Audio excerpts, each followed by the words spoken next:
He was a symbol of peace with a palette, the embodiment of serenity. However, not all of the painting underneath the canvas was done in delicate brushstrokes. At 52, Bob Ross made a statement that shattered the reputation he had spent decades preserving. No one yelled it from rooftops. It wasn't broadcast on television. However, it validated what some people had surreptitiously assumed all along. This goes beyond a cheerful little tree or a kind voice on public television. It's about a name that turned into a brand and a legacy that might have escaped the one person who cared about it the most. A personal admission, a final rejection, and an unanswered inquiry reverberate throughout this narrative more loudly than any brushstroke. There was no episode that revealed the truth. When the cameras were off, it came to the surface. What was actually left behind by Bob Ross? Furthermore, who still has the brush? Bob Ross's meticulously guarded image. More than simply his artwork contributed to Bob Ross's popularity on The Joy of Painting. His voice, manner, and message of serenity attracted millions of viewers. Ross conveyed a constant sense of calm tolerance and optimism with his kind words of advice, such as "Don't make mistakes, just happy accidents." He gave the impression that anyone could paint, reaffirming the notion that art was not only for experts. For many, his presentation served as a therapeutic diversion from the bustle of everyday life, and his persona came to represent peace. However, Bob Ross was more complex than the man that the public saw on PBS. Ross was negotiating a far more complicated world off-camera. In sharp contrast to his soft demeanor on radio, he had served for years in the U.S. radio force, where he was renowned for his severe leadership. His past shows a level of dedication and discipline that wasn't always consistent with his on-screen persona. Ross's transition from a tough military leader to a reassuring art teacher is encouraging, but it also indicates how purposeful his public image was. It was meticulously manicured, yet it wasn't artificial. Ross's commitment to maintaining that reputation permeated his handling of both his personal and professional relationships. Colleagues and friends saw that Bob preferred to resolve disagreements at work in private rather than in public. Particularly when it came to the commercial aspect of his job, he seldom ever discussed conflicts or personal failure. Because of this, a great number of people were not aware of the internal conflicts and concessions required to maintain the happy society he portrayed on TV. It wasn't dishonest, rather, it was a conscious effort to prioritize optimism and innovation above all else. Until recently, very few people questioned what might have been concealed in public behind high barriers. It wasn't until he passed away that facts about his life, including court proceedings and numerous instances of betrayal, started to surface, providing a more comprehensive picture of Ross's life. Dissonance is produced by the contrast between the serene artist and the tormented person who deals with pressure, loss, and manipulation in private. It caused some ardent admirers to wonder, behind that calm face, what else was there?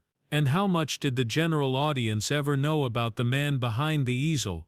A silent tempest had been brewing behind the soft-spoken advice and delicate brushstrokes. Finally, Bob Ross was unable to keep it to himself. It took him years to reveal the secret.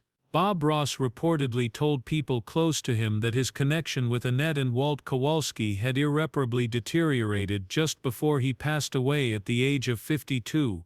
Although Bob's revelation exposed deeper worries about the Kowalskis' intentions and control over his legacy, admirers still viewed them as devoted collaborators who helped bring the joy of painting to life. Steve Ross, his son, has told him that this was more than a commercial dispute. For a man who had spent years maintaining a meticulously constructed public persona of harmony, it was a breaking point.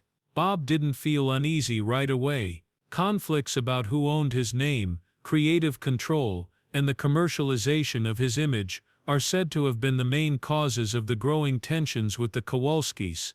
Bob, however, mostly kept these frustrations to himself. He refrained from discussing the tension in their relationship in public for years. Ross said nothing, either out of loyalty, concern for his reputation, or just to stay out of trouble. However, as his health deteriorated, the need to preserve his legacy and safeguard his family compelled him to face the truth he had evaded for too long.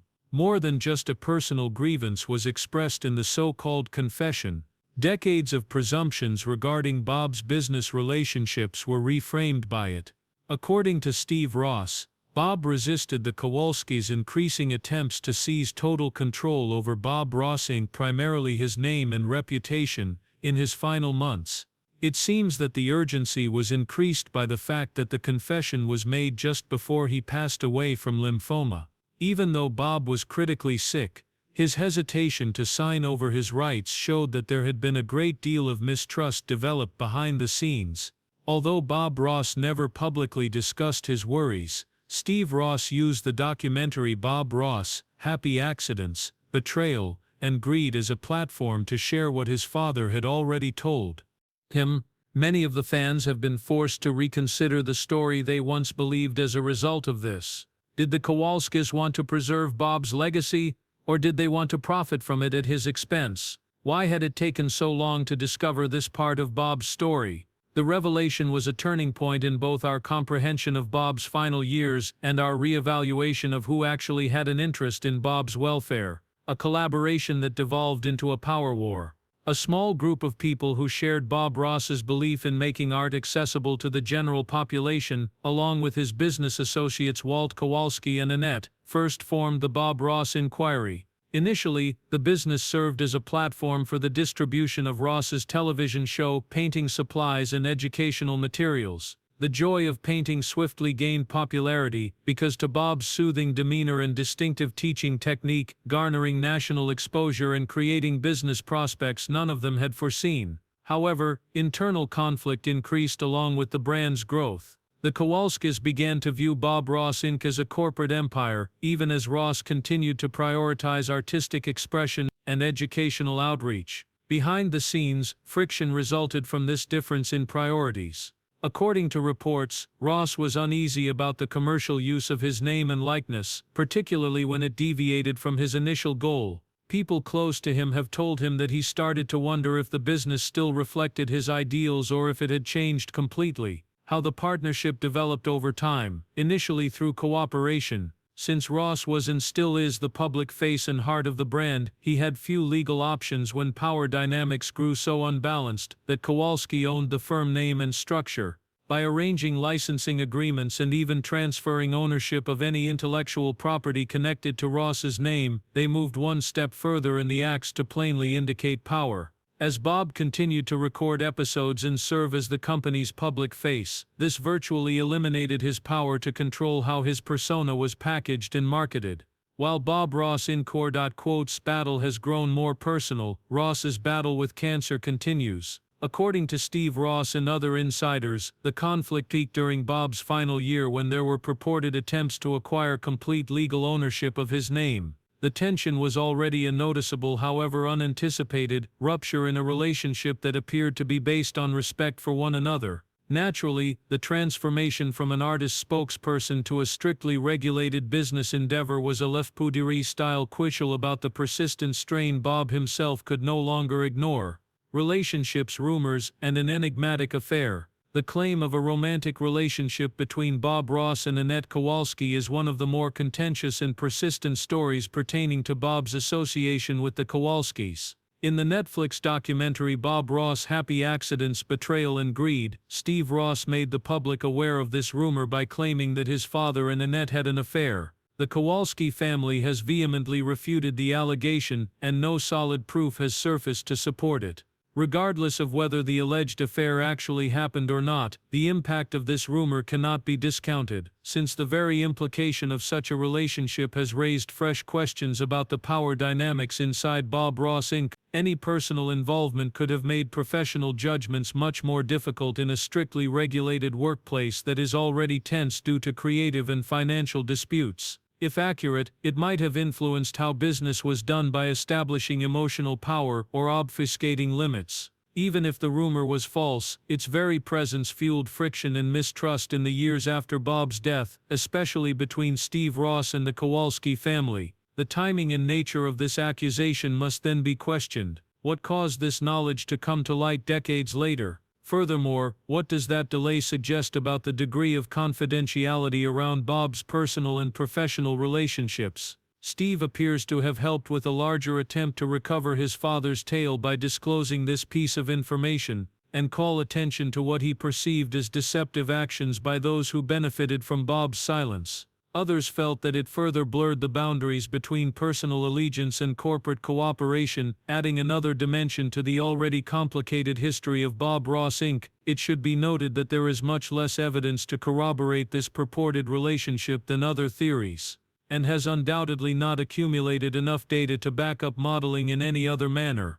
Nevertheless, it will undoubtedly have an impact on how the general public views the Kowalskis' contribution to Bob's life. Some fans have started to question what kind of interpersonal interactions might have existed behind the scenes, as they had previously thought of the partnership as strictly professional. Additionally, speculation has increased the emotional toll of the legal and moral disputes involving everything Bob Ross and made many people question what additional secrets might be hidden behind the happy artist's facade that we believe to be familiar. The dispute over who Bob Ross was. One of the most important and upsetting issues in Bob Ross's last months was the rights to his name and image as his health declined due to cancer. Steve Ross claims that the Kowalskis tried to get Bob to sign a contract that would grant them complete legal control over his identity during this precarious period. According to Steve, Bob's refusal resulted in one of the few occasions he had seen his father acting visibly irate and shouting, "I'm not giving you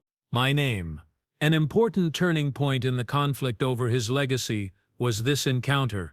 Bob's refusal was calculated as well as emotional. He recognized the importance of his name not only as a brand, but also as a representation of his values, which included kindness, accessible art, and individual expression. It would have been against all he had worked so hard to build to reveal that name, particularly when under duress during a medical emergency. According to Steve Ross, the strain his father was under in his last days was not only improper, but also extremely exploitative, which exacerbated the stress and anguish around his impending death. Even after Bob's death, the legal battle continued. The Kowalskis maintained that Bob's creations were mostly the result of work-for-hire agreements, which granted them broad ownership rights over everything. Bob Ross Inc. kept using and licensing his image and likeness, even though Bob declined to sign his name over. When Steve Ross and the other family members took these claims to court, they discovered that the company's legal framework only offered a very restricted remedy. Steve was virtually denied the opportunity to profit from his father's name after he lost a significant case in 2019. To shield it from business usage that he disagreed with, one of the most venomous aspects of Bob's legacy is this battle over his identity. Many fans who once praised the singer for his kindness and humility are now prompted to consider if the way his name is currently used reflects such qualities. The sad outcome of the legal dispute is that Bob Ross's name, voice, likeness, and other distinguishing characteristics may all be kept separate from the motivations behind it. It poses more profound queries. Who is in charge of defining a legacy? Is it possible for a name that is legally owned to still convey the essence of the person it represents? Another war, much closer to home, was taking place in the background as the legal dispute over Bob Ross's identity played out in courtrooms. The son is torn between loss and heritage. The only widely recognized son of Bob Ross, Steve Ross, had more in common with his father than just a last name. Through art, they developed a strong bond. Steve was a certified Bob Ross instructor and occasionally appeared on The Joy of Painting. Their relationship seemed solid from the outside, with Steve continuing Bob's artistic career. But behind the scenes, their relationship was characterized by emotional detachment and unresolved conflict, especially about Steve's responsibility to continue his father's legacy. Steve has publicly acknowledged that he found it difficult to handle the strain of being considered Bob's heir apparent. While Bob, who was nearing the end of his life, hoped Steve would play a more significant part in sustaining the Joy of Painting brand, he wanted to pursue art on his own terms. According to reports, this disparity in viewpoints caused friction and even years of poor communication between the two. In the Netflix documentary, Steve subsequently acknowledged that he still harbors regret about that estrangement, especially from his father's latter years when Bob was unwell and finding it more and harder to preserve his legacy. Before Bob passed away, Steve and Bob made up despite their disagreement. Despite intense emotional and legal strain, that reconciliation may have had significance. Steve was more involved in Bob's affairs in the later years of his life, because he was not only his legal son, but also one of the few people Bob truly trusted to uphold his artistic principles. Later on, Steve talked about how he saw his father being handled by those around him, and how those last few months of Bob's life affected his perceptions of people his father had formerly seen as partners. The reticent heir turned into a supporter of the father who created such artworks. Being an advocate for heritage, the legacy of great painters and artists, is another important theme in Steve's life, and one of the problems that comes up is, who actually continues a legacy? Who is it, those with the emotional bond, or those with the legal claim? Since Bob's passing, Steve Ross has been in a difficult position where he is closely associated with his father's identity, but like his younger half-brother Roberta, is financially and legally excluded from it. He is unable to make money using his father's name or likeness, because he lost his lawsuit against Bob Ross Inc. Steve claims that he still teaches painting because he is still frustrated by what may have been prevented under different conditions. His story raises more significant issues regarding who has the right to continue a legacy, those with a legal claim, or those with an emotional attachment, in addition to reflecting his own grief.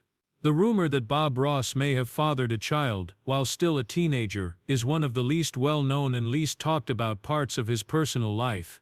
Neither Bob nor his estate have ever acknowledged this possibility, and there are no publicly available documents proving the existence or identification of such a child.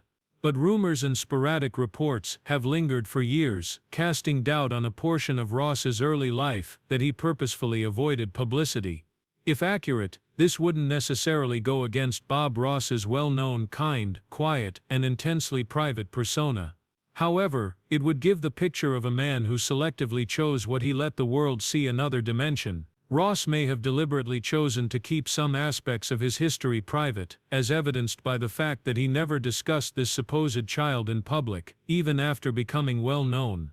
This is consistent with his discreet and self-determined handling of other private issues, such as his health and business disputes. We are left wondering whether Ross ever made an attempt to get in touch with, or make amends with this alleged child, or whether it actually appeared in his life in any way real or imagined. This individual has never been interviewed, made their own remarks, or become engaged in any purported legal problems. Although silence leads to speculation, it also reveals a more significant aspect of Ross. He defended his distinction between his private life and his public identity as an entertainer and instructor until the very end.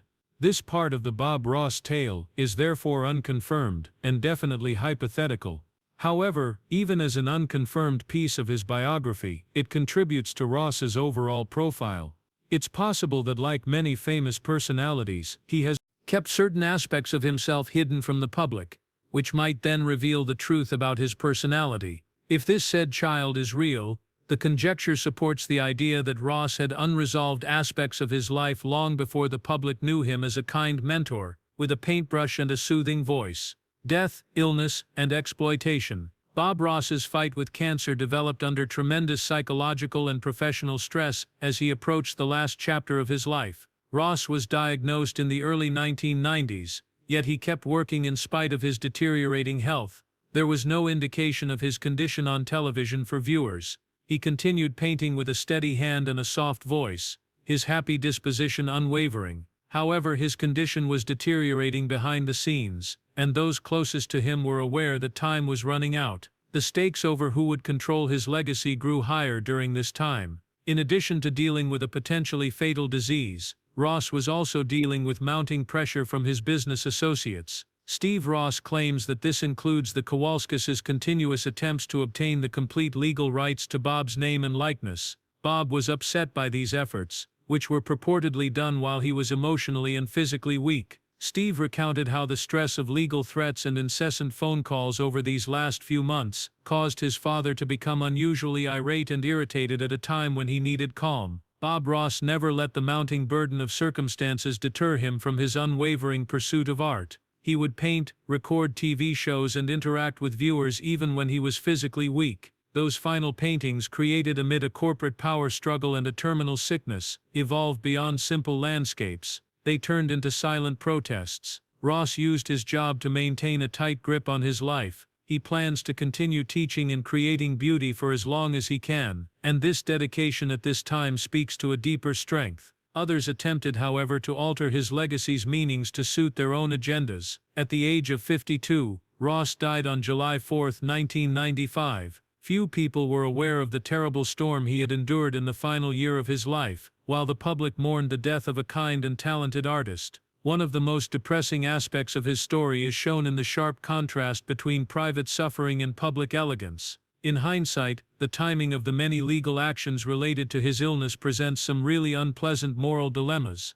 Was enough done to respect his desires while he was still capable of doing so? And if he hadn't had to put up with business meddling in his last days, how much of what transpired after that would have been different? The growth of the Kowalski, and the reaction of fans. Walt and Yannette Kowalski continued to be in charge of Bob Ross Inc. until Bob Ross's passing in 1995. The company's direction was eventually taken over by their daughter, Joan Kowalski, who significantly increased the company's market share. Bob Ross developed into more than just a sentimental TV personality under Joan's tutelage. Everything from waffle machines to socks bore his image. Viral videos and branded items let the brand reach younger audiences as part of its development into pop culture. Bob Ross was exposed to a new generation through this aggressive merchandising campaign, but it also drew increasing criticism. Longtime admirers started to wonder if the commercial use of his image was consistent with the principles he upheld: humility, accessibility, and a sincere passion for art. The fact that Bob's family, especially his son Steve Ross, does not profit from the continued use of his name or work greatly disturbed many. This anger was exacerbated by the Netflix documentary Bob Ross: Happy Accidents, Betrayal and Greed, which focused on the family's legal struggles and raised moral questions regarding the company's ownership over his legacy. Following the documentary, Bob Ross Inc. released a public statement defending their activities in response to Steve Ross's accusations, claiming that their management kept Bob's message alive. They restated their responsibility to uphold and advance his legacy. But for a lot of viewers, the emotional heart of the matter cannot be explained by the technicalities. The commercialization of Ross's identity, even at the expense of his son's voice and vision, unnerved those who had previously found comfort in his calming presence. Calls for boycotts, petitions for Steve Ross's rights to be restored, and a much bigger discussion about who actually owns a legacy were all part of the fan response. In the end, there is no indication that public discourse is waning if Bob Ross Inc. profits from the brand.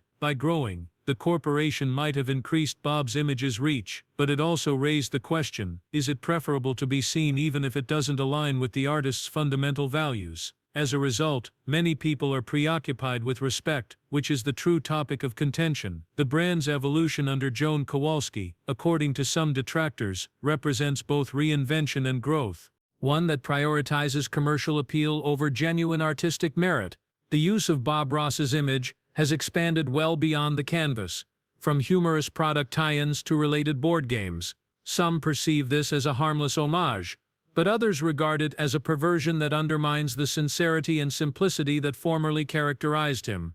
The more fundamental question is whether a tradition founded on silence and honesty can endure in a society that prioritizes exposure above morals, not about lunchboxes or socks. One question started to reverberate more loudly than the others, as the backlash increased and the merchandise piled up. Who is truly deserving of influencing Bob Ross's memory? Who is the true owner of Bob Ross's soul? A basic question lies at the heart of the ongoing discussion about Bob Ross's legacy. Person ought to have the authority to influence his legacy. Bob Ross Inc. is legally in charge of his name, persona, and intellectual property. This gap between public opinion and legal authority has grown increasingly noticeable in the years since Ross's passing, but emotionally many fans contend that his genuine legacy resides in the principles he stood for: encouragement, peace, and the joy of making art. Especially since branding and merchandising initiatives have increased his visibility in popular culture. Bob Ross Inc. Quote, S detractors contend that the company's ownership of his image has deviated greatly from what Ross would have desired. They cite the influx of novelty goods such as energy drinks and Halloween costumes as instances of branding that are at odds with his modest, genuine demeanor. The company's supporters argue that their work has preserved Ross's teachings and exposed him to new generations. But this brings up a more serious problem. Is legacy comparable to visibility alone, or is a person's reputation as important as their frequency of appearance? Fans like Steve Ross, who believe that Bob's work has been hampered by needless legal complications rather than its genuine emotional core, are on the opposing side of the debate. For many who consider Steve to be Bob's legitimate caretaker, his incapacity to regulate or profit from the use of his father's name strikes a chord. Support for a legacy founded on honesty, family and creative freedom rather than trademarks and licensing agreements was sparked by his involvement in the Netflix documentary. There is more to the long-running conflict over Bob's legacy than just ownership. Meaning is at play here. Who owns the rights is not the only issue. Who is responsible is another issue. Will achieving financial success be the artist's badge of honor, or will it endure in the millions of viewers' personal inspiration? The public is now more aware of this matter than ever before, even though there may never be a true solution. The fact that Ross's soft voice still inspires people to pick up a brush and paint fearlessly is arguably the best homage to him, rather than a product or agreement. The struggle has in many respects brought to light the unsettling fact that heritage can be both sacrosanct and marketable. Fans have taken on the role of emotional guardians, challenging not only who benefits but also how the legacy is portrayed, even if Bob Ross Inc. still controls the legal framework. Is it merely a diluted echo intended to promote t-shirts and mugs, or is it a celebration of Ross's philosophy? Particularly for those who viewed Ross as more than just a brand, the risk is not only reputational but also personal when the boundaries between tribute and transaction are blurred. The fact that Bob Ross has survived thanks to the internet in ways that no company could completely control just serves to confuse matters. Unauthorized copies of his show are being circulated. He is cited as an inspiration by artists. His visage is reframed by memes and fan art according to their own criteria.